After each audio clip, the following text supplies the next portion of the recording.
Mic check, check, check, mic check. Mic check. This doesn't look too obvious, right, guys? Right? Okay, listen, it's either that or the audio sound like this. So, take it or leave it. I'm trying my best. Hi guys, welcome to First Episode Fridays, where Fridays I talk about a first episode of a TV show.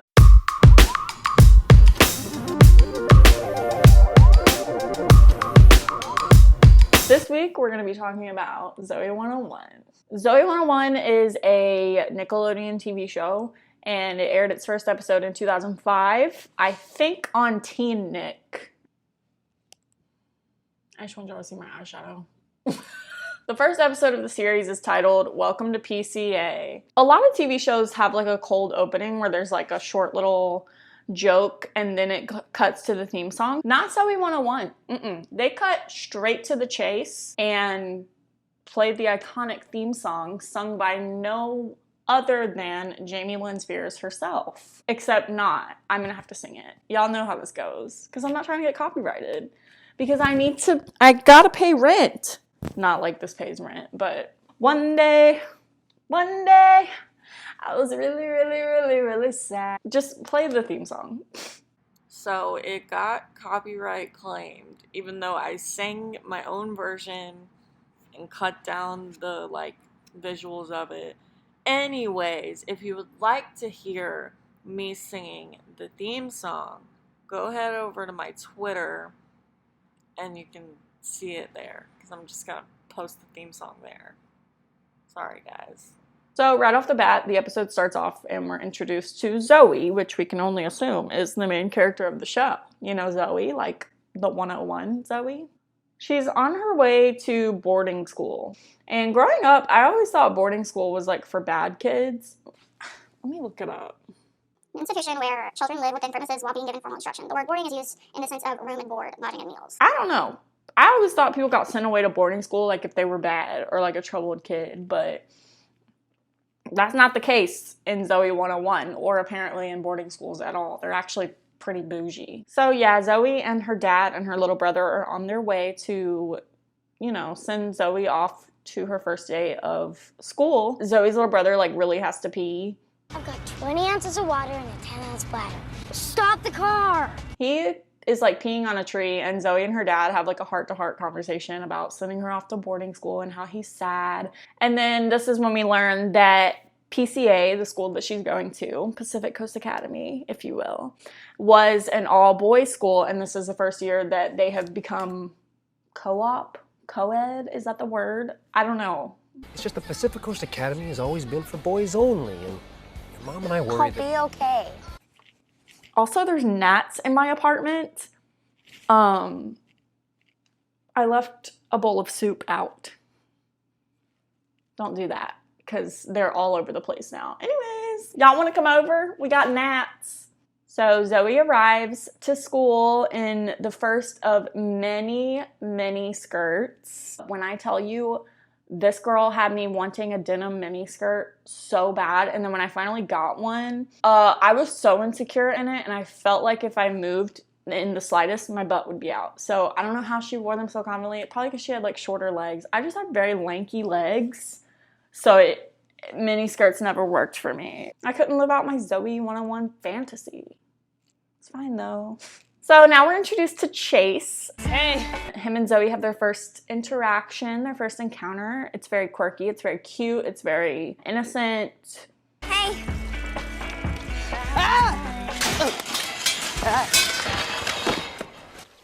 I think your arm's bleeding.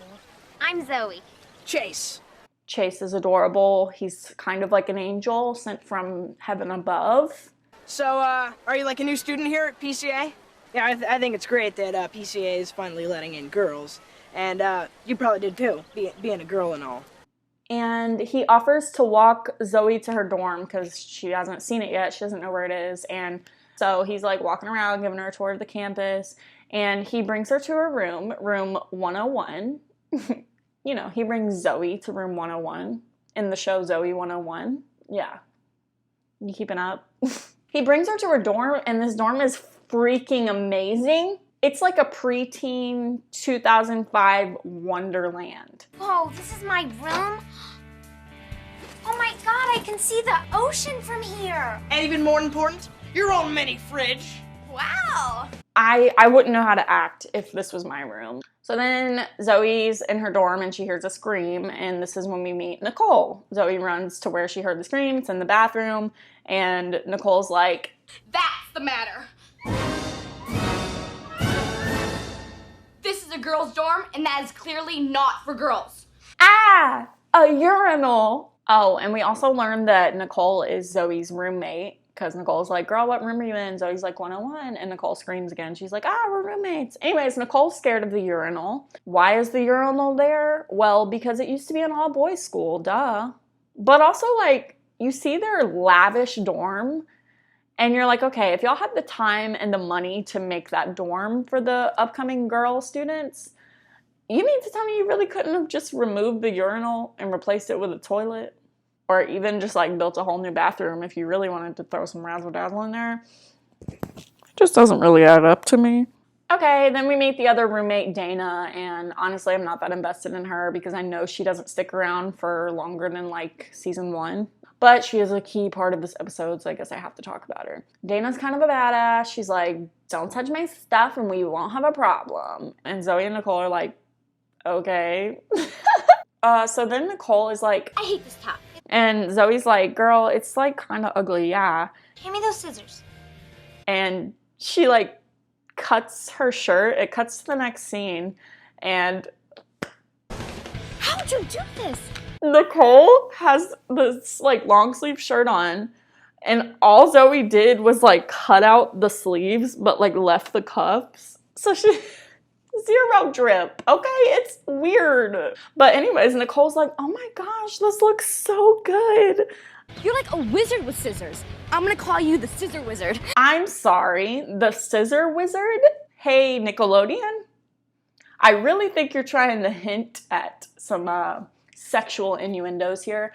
I'm gonna be honest with you, this is the first time I've ever used the word innuendos. I don't know if I used it correctly, so y'all let me know. So, you know, Nicole and Zoe are walking around campus and they walk past a basketball court, and that's where they see a overwhelming amount of muscle tees. Preteen boys and muscle tees. Yes, they probably smell like Axe and sweat and dirty socks mixed together. So Zoe's like, ooh, basketball, I want to try out. And we meet Logan, who is just a douchebag. Ladies, it's really cute that you want to try out, but there's no girls team at PCA. Logan is like, when I started to learn what most boys are like, was when I saw Logan on Zoey 101. He's just a douche. But yeah, once Logan found out that Zoe, a girl, wanted to try out for basketball, he's like, no, basketball just for boys. And Zoe's like, no. And so they arranged like some competition, like boys versus girls. Tell you what, I'll round up my best 5 girls, and you round up your best 5 guys, and we'll see who's better at basketball. Fine. Good. Friday, Why not? you're on. See you here. Want to make out? No. Ooh.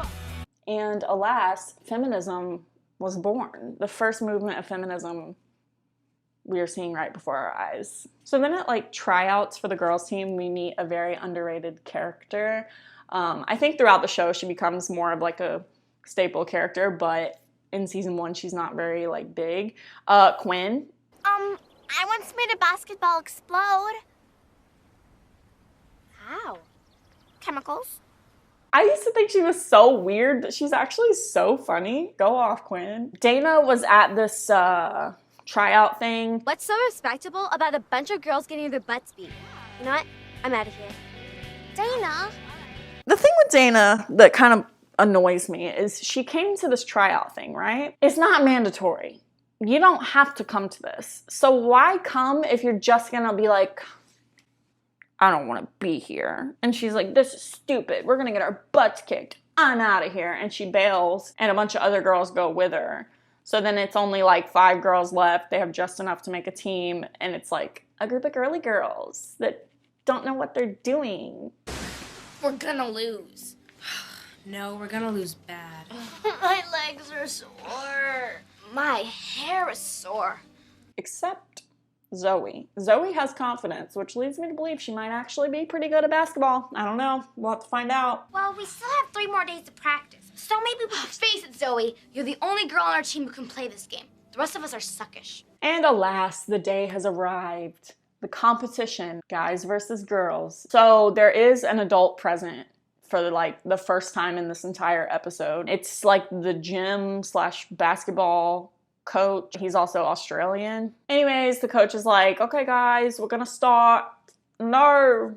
That's all I know how to say in Australian.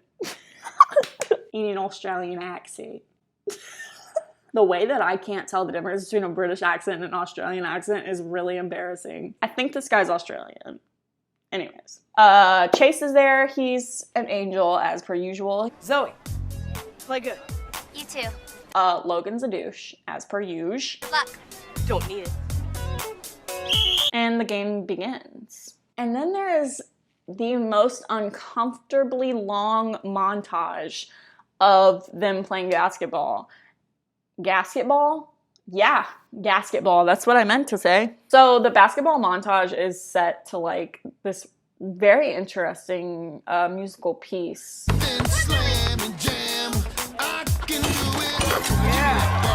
I was worried about copyright issues playing this song. I don't think it'll be an issue because this episode aired in 2005 and the song is nowhere to be found except one link on YouTube because a year ago, this dude uploaded it. He was like, this doesn't exist on YouTube, so here you go. God bless him. I will link it down below because I know you want to go listen to the song. I need y'all to go listen to the song to understand what I'm talking about when I say this montage is so uncomfortable. Because the dude's like, give me that ball. Give me that ball. Like, that's it. But I feel like it goes on for forever. So do with that information what you will. But I highly recommend going and listening to at least a little bit of that song. Anyways, we see in the montage that the guys are completely whooping the girls' butts. Not literally, because that'd be inappropriate. But in the game, they're winning. And the girls are doing, like, really bad. Zoey's putting in, like, all the footwork, you know. She's, like, carrying the weight of this team on her back. The other girls are there, you know. They're trying their hardest, but they don't know how to play basketball. And then Dana is on the sidelines, but she's not playing. But she's, like, on the sidelines, and she's, like, she can't believe that the girls' team is doing so bad. But, like, whatever. Dana, you annoy me. Sorry if your name's Dana and you're watching this. So yeah, Zoey's the only somewhat decent one on the team. So she's like the only one getting the ball and she gets the ball, you know, and Logan freaking elbows her in the face and knocks her over. And of course Chase is a freaking angel and is like, Are you okay? gosh, we need more Chases in the world. I just want to be chased by a Chase. Yeah, so Zoey goes to the side. I think she has like a bloody nose and she's like, whatever. Then the one present adult actually comes over and is like, no, you can't continue to play. You actually should probably go to the nurse. But then he walks away and the second half of the game is about to start. And so he's like, no, I'm playing because she's the only good one on the team. So she gets back out there and plays again. I'm playing. And the coach doesn't say anything. That just doesn't seem very realistic to me.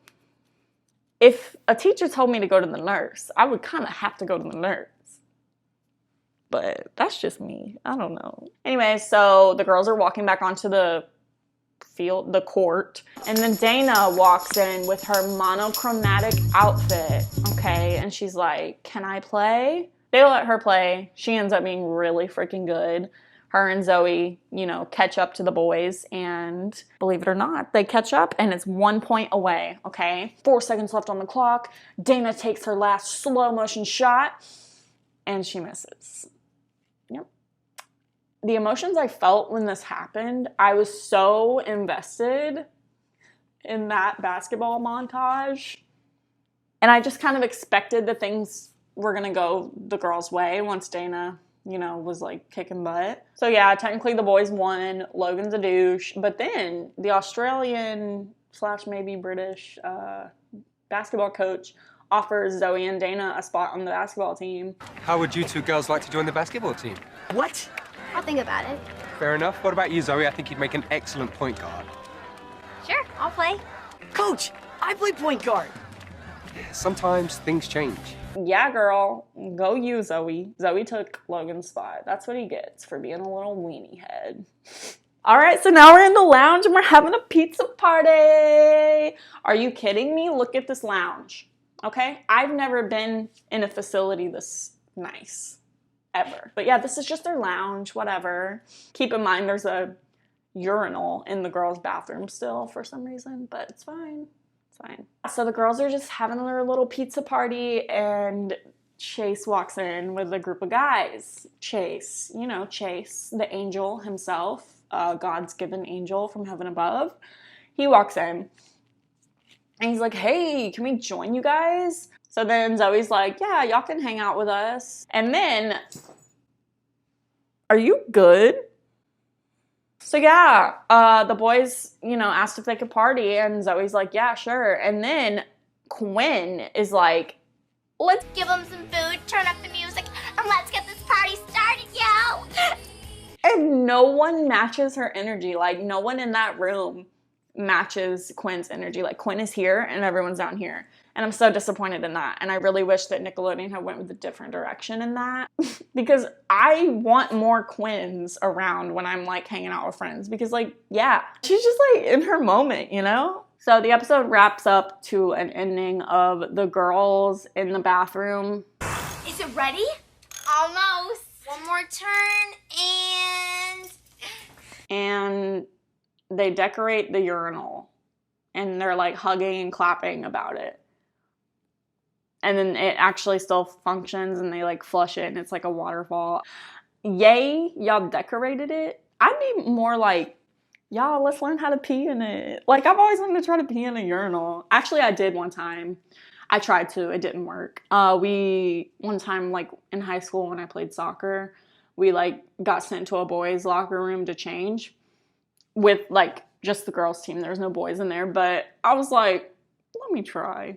No, it just trickled down my leg. But yeah, they decorate the urinal with, like, flowers and rainbows and waterfalls. I quite literally don't understand the purpose of this at all because they decorated this urinal. I think it's supposed to be symbolic of, like, the girls are here, we're taking over PCA, and there's nothing you can do about it. That's the first episode of Zoey 101, an iconic TV show. I actually kind of want to continue to watch it. I just bought the first episode, but I kind of might buy all of the seasons. That's going to be the end of this episode. Let me know what you think down below. Cool. All right. I hope you guys are having a good day, and I hope you have a great week, and I'll see you next Friday. All right. Peace out. Love you guys. Bye.